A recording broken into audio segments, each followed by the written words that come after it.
മദീനത്ത് പോയപ്പോൾ കണ്ടു. എന്താ കണ്ടത്? അവിടെ എഴുതിച്ചിരിക്കുന്നത് റസൂലുള്ളാഹി അലൈഹി വസല്ലമിന്റെ ഖബറിന്റെ ഇതിന്റെ കള്ള ജാറത്തിന്റെ ഫോട്ടോ എന്താ വലിയൊരു ജാറം, വലിയൊരു ജാറത്തിന്റെ ഒരു പച്ച പട്ടും പറയുന്നു. ആ രൂപത്തിലുള്ള കുറേ ആചാരങ്ങൾ അത് ഫോട്ടോ വിട്ടിട്ട് വീട്ടിൽ ബർക്കത്തിന് വേണ്ടി കൊടുക്കുന്ന ഒരു ഇടപാട് നടത്തുന്നുണ്ട്. അത് കള്ള ജാറമാണ്. റസൂലുള്ളാഹിയുടെ ഖബറാന്ന് പറഞ്ഞിട്ട് ഒരു ജാറം കാണിക്കുന്നുണ്ട്. അങ്ങനെ എത്ര കള്ള ജാറങ്ങൾ അവർ കാണിക്കുന്നറിയോ? അള്ളാഹുവിന്റെ റസൂലിന്റെ ഖബറാന്ന് പറഞ്ഞിട്ട് ഒരു വലിയൊരു സാധനം, ഒരു പച്ചപ്പട്ടൊക്കെ വിരിച്ച് ഒരു തലേക്കെട്ടൊക്കെ ചുറ്റി ഒരു മെഴുകുതിരിയൊക്കെ കത്തിച്ച് വെച്ച് ഏതോ ഇന്റർനെറ്റിൽ നിന്ന് കിട്ടിയതാ ഞങ്ങൾക്കെന്ന് പറഞ്ഞു കണ്ടൊരു ഫോട്ടോ. ജാറത്തെ സംബന്ധിച്ച് കള്ളജാറമെന്ന് നിങ്ങൾ പറഞ്ഞില്ലേ? ആ ജാറമൊന്ന് കാണിക്കൂ.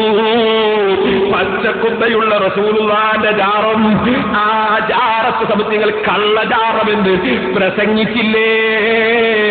ഇവിടെ വന്നിട്ട് മരിക്കണ്ടേ എന്ന് ചോദിച്ച് ജനങ്ങളെ കബളിപ്പിക്കുന്ന മൗലവി, റസൂലുള്ളാഹിന്റെ മദ്ഹ് പാടിപ്പറഞ്ഞിട്ട് ഇവിടെ കബളിപ്പിക്കുന്ന മൗലവി, കള്ളജാറമെന്ന് റസൂലുള്ളാഹിന്റെ അക്കാണുന്ന പച്ചക്കുമ്പയുള്ള ജാറത്തെ സംബന്ധിച്ച് നിങ്ങൾ പറഞ്ഞില്ലേ? ആ റസൂലുള്ളാഹിന്റെ ഖബർ കാണാൻ കഴിയൂല എന്ന് മൗലവി പറയുന്നു. മൗലവിക്കല്ലേ കാണാൻ കഴിയാത്തത്? സൗദി അറേബ്യയിൽ നിന്ന് പുറത്തിറക്കുന്ന അൽ മുസ്ലിമൂൻ പത്രത്തിൽ അള്ളാഹിന്റെ റസൂലിന്റെ ഖബർ ശരീഫ് ജാറം പച്ചപ്പട്ടുകൊണ്ട് പുതച്ചിട്ട് ആ പത്രത്തിൽ നിങ്ങൾ കണ്ടില്ലേ? ആ പത്രം കഴിഞ്ഞ പ്രസംഗത്തിൽ ഞാനിവിടെ കാണിച്ചില്ലേ? അതിന്റെ ഒറിജിനൽ കോപ്പി കാണിച്ചില്ലേ? എന്റെ CD-യിൽ അത് കാണിച്ചില്ലേ? നിങ്ങൾ എന്തേ? നിങ്ങൾ റസൂലുള്ളാഹിന്റെ അനുയായിയാണോ? നിങ്ങൾ വലിയ റസൂലുള്ളാഹിനോടുള്ള മഹബത്ത് പ്രസംഗിച്ചിട്ട് ആളുകളെ കുപ്പിയിലാക്കിയിട്ട് മുജാഹിദാക്കാൻ ആ അടവ് ഇനി നടക്കൂല കേട്ടോ.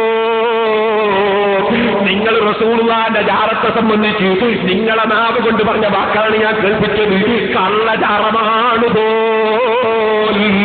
അള്ളാന്റെ റസൂലിന്റെ ജാറം? കള്ളജാറമാണോ? സൗദി അറേബ്യ ഗവൺമെന്റ് കള്ളന്മാരാണോ? അവിടെയുള്ള ഭരണാധികാരികൾ കള്ളന്മാരാണോ? എന്തേ മൗലവി വിളിച്ചു പറഞ്ഞത്? എന്താണ്? ആരുടെ മുന്നിലാണ് ഇത് വിളിച്ചു പറഞ്ഞത്? എന്താണ് വിളിച്ചു പറഞ്ഞത്? ലക്കും ലഗാനും